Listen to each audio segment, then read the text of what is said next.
Sir, ಈ ಸಂದೀಪ್ ಅವ್ರು ಬಂದು ನಮಗೆ ಪಿ ಡಿ ಒ ಸಂದೀಪ್ ಅವ್ರು ಬಂದು 2.5 ವರ್ಷಗಳಾಗಿದೆ. 2.5 ವರ್ಷಗಳಿಂದ ಇವರು ಬಂದ ನಂತರ ನಮಗೆ ಹಳೆ ಪಿ ಡಿ ಒ ಚಂದ್ರಶೇಖರ್ ಇದ್ದರು, ಮತ್ತು ಸಂತೋಷ್ ಅವರಿದ್ದರು, ಕೇಶವಮೂರ್ತಿ ಅವರಿದ್ದರು. ಅವರು ಈ ರೀತಿ ಒಂದು ಗ್ರಾಮದ ಆಸ್ತಿಗಳನ್ನ ಹುಡುಕಿ ಅಥವಾ ಇನ್ನೊಂದು ಮಾಡಬೇಕು ಅನ್ನೋದು ಈ ಸಂದೀಪ್ ಅವರು ಕಂಡು ಹಿಡಿದ್ರು. ಕೆಲವೊಂದು ನಾಯಕರುಗಳು ಆಗ್ಬೋದು ಅಥವಾ ಕೆಲವೊಂದು ಕೌಶಲ್ಯರುಗಳಾಗ್ಬೋದು, ಇವ್ರಿಗೂ ಏನಾಯಿತು ಅಂದರೆ ಒಂದು ಕೊಳದ ವಿಚಾರವಾಗಿ, ಒಂದು ಹುಣ್ಸಪ್ ತಾಯಿ ಕೊಳದ ವಿಚಾರವಾಗಿ ಇದು ಮನಸ್ತಾಪ ಬಂತು. ಇಬ್ಬರು ಚೆನ್ನಾಗಿದ್ದರು, ಈ ಕೌಶಲ್ಯರು ಮತ್ತು ಸಂದೀಪ್ ಅವರು ಇಬ್ಬರು ಚೆನ್ನಾಗಿದ್ದರು. ಸಂದೀಪ್ ಅವ್ರು ಏನು ಮಾಡಿದ್ರು, ನನಗೆ 100ಕ್ಕೆ 100 ಕೆಲಸ ಕೊಟ್ಟರೆ ನಾನು ಆ ಬಿಲ್ಲನ್ನು ಮಾಡ್ತೀನಿ ಅಂತ ಸಂದೀಪ್ ಅವ್ರು ಹೇಳಿದ್ರು. ಅಲ್ಲಿಂದ ಇವರಿಬ್ರಿಗೂ ಜಟಾಪಟಿ ಶುರುವಾಗಿದ್ದು. ಅದಾದ ನಂತರ ಕೆಲವೊಂದು ಗ್ರಾಮ ಸಭೆ ನಡೀತಾ ಇರ್ಬೇಕಾದ್ರೆ ಕೆಲವೊಂದು ವ್ಯಕ್ತಿಗಳು ಅಧಿಕಾರಿಯನ್ನೊಂದು ಕಾಣ್ದೇ ತೊಡೆ ತಟ್ಟಿ ಅವ್ವ ಹೆಂಡತಿ ಅಂತ ಆ ಪದಗಳನ್ನ ಬಳಕೆ ಮಾಡಿ ಸಾರ್ವಜನಿಕರು ಮುಂದೆ. ಹಾಗೆ ಇನ್ನೊಬ್ರು ಹೇಳ್ತಾರೆ, ನಿನ್ನನ್ನು ನಾನು ಬಿಡಲ್ಲ, ಕೊಲೆ ಮಾಡ್ತೀನಿ ಅಂತ ಹೇಳ್ತಾರೆ. ಯಾವುದೇ ಅಧಿಕಾರಿಗಳು ಕೂಡ ಮಿರ್ಲೆನಲ್ಲಿ ಪಂಚಾಯತಿ ಅಥವಾ ಸಬ್ ರಿಜಿಸ್ಟ್ರಾರ್ ಆಗ್ಬೋದು ಬರೋದಕ್ಕೆ ಅಧಿಕಾರಿಗಳು ಹೆದರ್ತಾ ಇದ್ದಾರೆ. ಯಾಕೆ ಅಂದರೆ ಈ ಒಂದು ನಮ್ಮ ದುರಾಡಳಿತ, ಮಿರ್ಲೆದು ಒಂದು ದುರಾಡಳಿತ ಅಂತ ಹೇಳ್ತೀವಿ. ಈಗ ಏನಾಗಿದೆ ಅಂದರೆ ಕೆಲವೊಂದು ವಿಚಾರಗಳಲ್ಲಿ ಈ ಪಿ ಡಿ ಒ ಸರಿ ಇಲ್ಲ. ಏನಕ್ಕೆ ಸರಿ ಇಲ್ಲ? ಸಾರ್ವಜನಿಕರ ಪರವಾಗಿ ಕೆಲಸ ಮಾಡಿದ್ರೆ ಸರಿ ಅಂತ ನಾವು ಹೇಳ್ತೀವಿ, ಅವ್ರು ಹೇಳ್ತಾರೆ ನಮ್ಗಳು ಕೆಲಸ ಮಾಡಿಕೊಡಿ ಅಂತ ಹೇಳ್ತಾರೆ. ಕೆಲವೊಂದು 20 ವರ್ಷಗಳಿಂದ ಮಳಿಗೆಗಳನ್ನ ಹರಾಜು ಮಾಡೋದಕ್ಕೋಸ್ಕರ ಇವರು ತೊಡೆ ತಟ್ಟು ನಿಂತರು. ಯಾವುದೇ ವ್ಯಕ್ತಿಗಳಾದ್ರೂ ಸರ್ಕಾರಿ ಅಧೀನದಲ್ಲಿ 3 ವರ್ಷಕ್ಕೊಮ್ಮೆ ಇಲ್ಲ 5 ವರ್ಷಕ್ಕೊಮ್ಮೆ ಒಂದು ಹರಾಜು ಪ್ರಕ್ರಿಯೆ ಅಂತ ಪಂಚಾಯತಿಯವ್ರು ಮಾಡ್ತಾರೆ. ಆ ಪಂಚಾಯತಿಲಿ ಬರುವಂಥ ಹಣನ ಗ್ರಾಮಕ್ಕೆ ಉಪಯೋಗಿಸ್ಬೇಕು ಅಂತ ಸರ್ಕಾರ ಹೇಳುತ್ತೆ. ನಾವುಗಳು ಏನು ಹೇಳ್ತೀವಿ ಅಂದರೆ, ನಮ್ಮ ಕೆಲವೊಂದು ಊರಿನ ಮುಖಂಡರುಗಳು ಏನು ಹೇಳ್ತಾರೆ ಅಂದರೆ, ನಾವು ಬಿಡಲ್ಲ, ಅದು ST ಆಗ್ಬೋದು, SC ಆಗ್ಬೋದು, ಜನರಲ್ ಆಗ್ಬೋದು, ಇನ್ನೊಂದು ಸಮಾಜದಾಗ್ಬೋದು, ನಾವು ಬಿಡಲ್ಲ. ಏನಕ್ಕೆ ಬಿಡಲ್ಲ ಅಂತ ಈ ಪಿ ಡಿ ಒ ಕೇಳಿದ್ರು. ನಮ್ಮ ಅಧ್ಯಕ್ಷರು ಬಾಲು ಅವ್ರು ಕೇಳಿದ್ರು. ಬಾಲು ಅವ್ರ ಜೊತೆ ಇದ್ದಂಥ 6-7 ಜನ ಕೌಶಲ್ಯರುಗಳು ಹೋಗಿ ಬೀಗ ಹಾಕಬೇಕು ಅಂತಲೂ ಕೂಡ ಮಾಡಿದ್ರು. ಅವಾಗ ಏನಾಯಿತು, ಏನಕ್ಕೆ ಬಿಡೋಕ್ಕಲ್ಲ, ನಾನು ಬಿಡಲ್ಲ, ನನ್ನ ನಾಯಕರಿದ್ದಾರೆ, ನನಗೆ ಅವರಿದ್ದಾರೆ, ಇವರಿದ್ದಾರೆ, ನೀನೇನು ಮಾಡೋಕ್ಕಾಗುತ್ತೆ. ಕೆಲವೊಂದು ಅವ್ಯಾಚ ಶಬ್ದಗಳನ್ನು ನಿಂದನೆ ಮಾಡ್ತಾರೆ, ಅದನ್ನು ನಾವು ಮೀಡಿಯಾದ ಮುಂದೆ ಹೇಳೋಕ್ಕಾಗಲ್ಲ. ಹಾಗಾಗಿ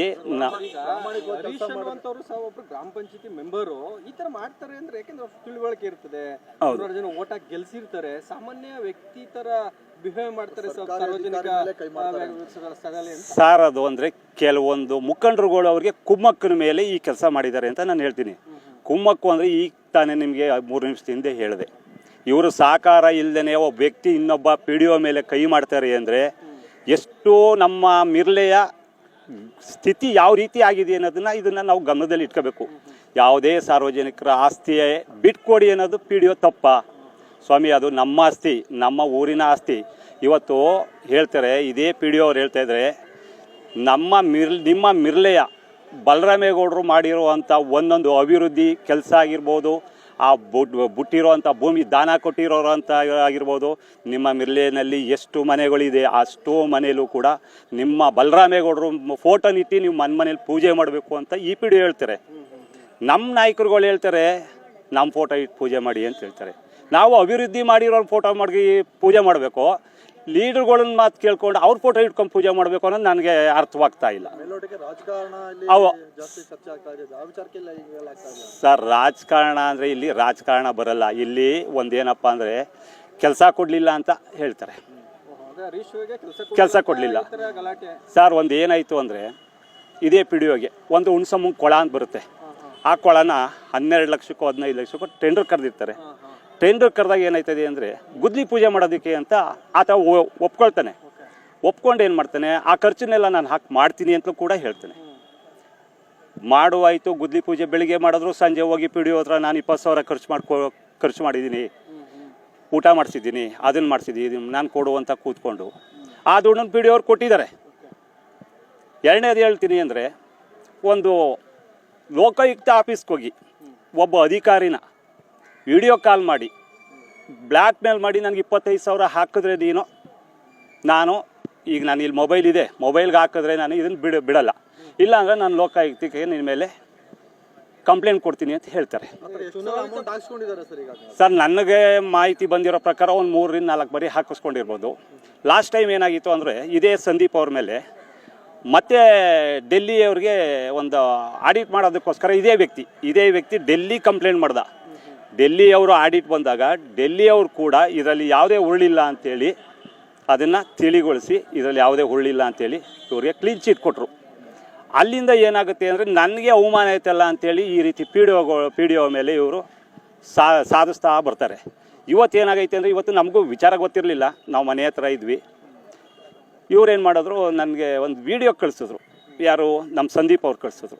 ಏನು ಒಂದು 5 ನಿಮಿಷ ನೋಡಿ ಸರ್ ಅಂದರು. ಏನು ನಾನು ನೋಡಿದಾಗ ಏನಾಯಿತು, ಈ ವ್ಯಕ್ತಿ ಸದಸ್ಯರಾದಂಥ ವ್ಯಕ್ತಿ ಹಲ್ಲೆ ಮಾಡಿರೋ ಫೋಟೋ ನೋಡಿದೆ. ಅವಾಗ ನಾನು ಅವ್ರಿಗೆ ಫೋನ್ ಮಾಡಿ ಕೇಳಿದೆ, ಸರ್ ಏನಿದು ಯಾವಾಗಲೂ ಅಂದೆ. ಸರ್ ಇವತ್ತು ಈಗಾಯಿತು ಇವರು ಒಂದು ಕಟಿಂಗ್ ಶಾಪ್ ಹತ್ರ ನಿಂತಿದ್ರು.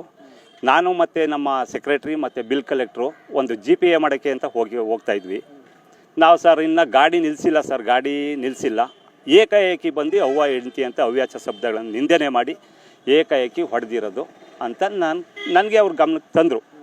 ಆವಾಗ ನಾನು ನೋಡಿ ಸರ್ ಇವತ್ತು ಅಧಿಕಾರಿಗಳಿಗೆ ನಮ್ಮ ಮಿರ್ಲೆನಲ್ಲಿ ಬದುಕೋದಕ್ಕೆ ಅವಕಾಶ ಇಲ್ಲ.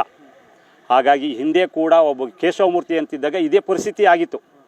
ಆಗ ಅವ್ರು ಏನು ಮಾಡಿದ್ರು, ಅವರು ಇದೇ ಸ್ಟೇಷನ್ಗೆ ಬಂದು ಕಂಪ್ಲೇಂಟ್ ಕೊಟ್ಟಂಥ ವ್ಯಕ್ತಿ ಅವರನ್ನು ಕನ್ವಿನ್ಸ್ ಮಾಡಿ ರಾಜಿ ಮಾಡಿಸಿದ್ರು.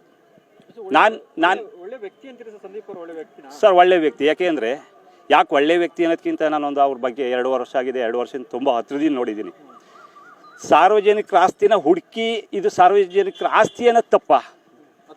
ಮಾಡೋದಕ್ಕೆ ಅಲ್ಲೇ ಮಾಡವ್ರೆ. ಹೌದು, ಸರ್ಕಾರಿ ಕೆಲಸನ ಪ್ರಾಮಾಣಿಕವಾಗಿ ಮಾಡ್ತಾ ಇದ್ದಾರೆ. ಹೌದು ಸರ್, ನಮ್ಮಲ್ಲಿ ಈ ಸಂದೀಪ್ ಅವ್ರನ್ನ ಕೆಲವೊಂದು ದುಡ್ಡಿರುವಂಥ ವ್ಯಕ್ತಿಗಳು ಇವ್ರನ್ನ ಹುಡ್ಕೋದಕ್ಕೆ ಬಿಡ್ತಾ ಇಲ್ಲ. ಇವ್ರು ಹುಡುಕ್ತಾ ಇದ್ದಾರೆ, ಜಾಗ ಹುಡುಕ್ತಾ ಇದ್ದಾರೆ ಎಲ್ಲೆಲ್ಲಿ ಅಂತ. ಈಗ ಏನು ಮಾಡಿದ್ದಾರೆ ಅಂದರೆ ಸಂದೀಪ್ ಅವರು ಇರುವಂಥ ಪಂಚಾಯಿತಿಯ ಜಾಗಗಳನ್ನ ನಾವು ಬೇಲಿ ಹಾಕ್ಸಿ ಅದಕ್ಕೆ ನಮ್ಮ ಗ್ರಾಮ ಪಂಚಾಯಿತಿ ಹೆಸರನ್ನ ಇಡಬೇಕು ಅಂತ ಇವ್ರು ಹೊರಟಿದ್ದಾರೆ.